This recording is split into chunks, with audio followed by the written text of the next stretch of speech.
So over here you can see that I have this image right here and I can freely place it wherever I want. But if I want a reference and if I want to snap it out so that the alignment is good, then I can go around and place it in the center, and you can see that a crosshair appears which snaps onto the place right here.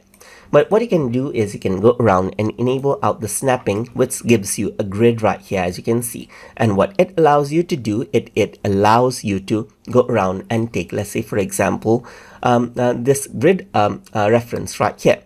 So you can go around and resize this out right here, and let's say it takes up 4 space right here, and this is what you have. So now what you can do is you can take some other shape right here, and let's say for example, place this out right here on the exact spot over here and let it take 4 space as well. And now you know that it is 1 space apart right here and it is exactly in a certain location. You can similarly go around and do that as well. So you can go around and snap this out right here and then place it right over here. And this is sort of in a grid. And now you know that the spacing between this and this shape is the same. You can also disable the snapping so that you can freely move out your contents once more as well. And that is how you can utilize snapping inside a vector. So hope you guys learned something as always. And as always, please like, comment, share, and subscribe.